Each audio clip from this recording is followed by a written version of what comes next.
Meus irmãos rubro-negros, sejam muito bem-vindos a mais um vídeo do canal Dom Ian Saudações Rubro-Negras. Eu estou chegando aqui já na madrugada de segunda para terça-feira. Eu não vou falar muito a respeito da última partida que tivemos contra o América Mineiro, partida válida pela 16ª rodada do Campeonato Brasileiro. Vocês já estão carecas de ouvir que o Flamengo jogou mal, que o Flamengo perdeu oportunidades, que os jogadores jogam quando quer, etc e tal. Vocês assistiram o jogo tanto quanto eu. Se você não assistiu, você tem a oportunidade de ver os replays. E você poderá perceber que, de fato, não fossem os gols perdidos logo no primeiro tempo, não fosse a má sorte do Flamengo também, porque em vários momentos parecia que a zaga, o próprio goleiro, que depois veio a fazer boas defesas, do América, queria entregar a partida. Mas não era o dia. Realmente não era o dia. E a única consideração que eu gostaria de fazer é a seguinte: o Flamengo parece que tem uma necessidade em sair atrás do placar. Meu irmão rubro-negro, quantas e quantas vezes você já viu um jogo fácil? Não que a gente esteja achando fácil, mas um jogo que, na prática, se revela favorável ao Flamengo, se tornar difícil em razão da postura do Flamengo dentro de campo, que parece que realmente prefere sair atrás do placar. Em 2023, isso aconteceu inúmeras vezes. Já perdi as contas de quantas vezes o Flamengo saiu atrás do placar, fora as vezes em que consegue sair na frente, mas cede o empate, ou até mesmo a virada, como aconteceu de forma absurda contra o Internacional de Porto Alegre, logo nas primeiras rodadas, acho que na segunda rodada. Então o Flamengo, ele gosta de sofrer. Ele gosta de fazer o torcedor passar pelo que passou no sábado. Casa lotada, contra um time na zona do rebaixamento, e aí, por pouco não perdemos. Por sorte, os resultados foram favoráveis também. Hoje o Fluminense perdeu, o Botafogo empatou, uma pena que o Palmeiras tenha ganhado, enfim, mas o Botafogo poderia se distanciar ainda mais. E é o terceiro ano seguido em que o Flamengo sequer disputa o título do Campeonato Brasileiro. Inclusive, falei sobre isso ontem lá no TikTok, Dom Ian Saudações Rubro-Negras. Aliás, se você ainda não segue o canal Dom Ian Saudações Rubro-Negras, por favor, siga o canal, deixe o like no vídeo, isso é muito importante para que a gente possa chegar a mais irmãos rubro-negros. Então, só queria falar isso. 3 anos sem disputar o título, o Flamengo vai se tornando uma equipe de mata-mata, e é um absurdo. O Grêmio é assim, o Grêmio não tem o elenco que o Flamengo tem. O Grêmio não tem o poderio econômico que o Flamengo tem. Então, realmente, se revela um absurdo. Outra coisa, você acha mesmo que o Pedro entrou? Isso é um ponto que eu quero mencionar também. Você acha mesmo que o Pedro entrou naquela partida feliz? O cara entra aos 30 minutos do segundo tempo. Pensa comigo, a cabeça dele. Quer dizer, então, que eu sou reserva de um cara que nem é chamado para a seleção brasileira, sendo que eu sou convocado. Eu quero mesmo que vocês percam. Ai, que isso, Ian? Você duvida? Você duvida? Eu duvido que o Pedro não tenha entrado com esse espírito. Eu sou reserva de um cara que nem convocado é, sendo que eu sou atacante da seleção. Você me coloca aos 30 do segundo tempo, é só ver o ânimo que ele entrou. O próprio Vitor Hugo foi uma péssima escolha, não fosse o gol que ele fez, se revelou uma péssima escolha.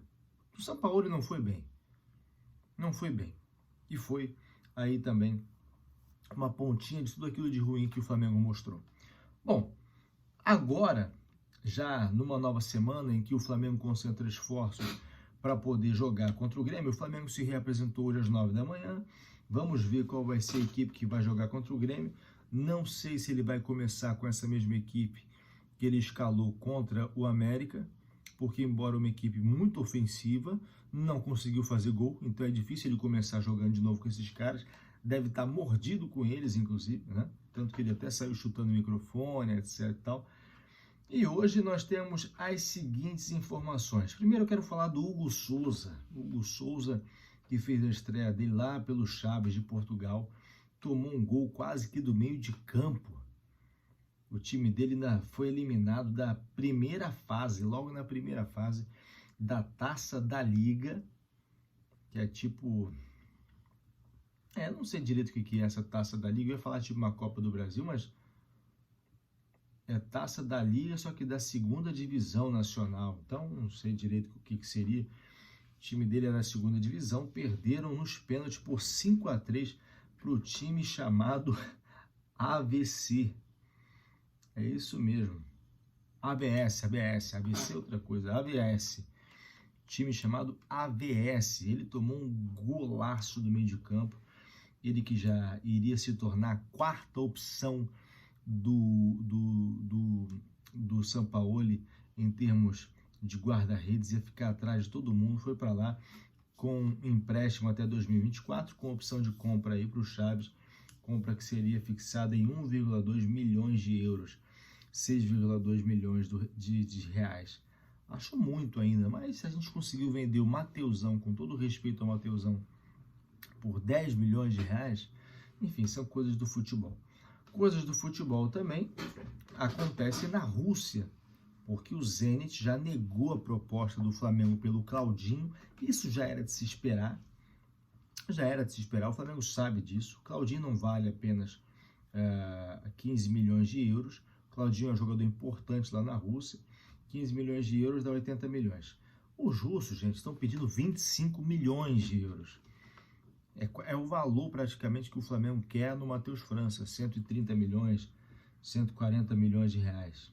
Não tem como comprar, não tem como.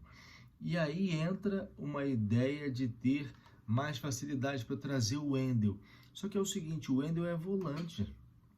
Aqui é a minha opinião, Dom Ian, o Flamengo já tem volantes à beça. Sinceramente, nós precisamos de um jogador de criação mais à frente. Tentamos o Claudinho, não virá. Tentamos o De La Cruz, também não virá. E aí a gente vai pegar mais um volante, gente. Volante é peça importante.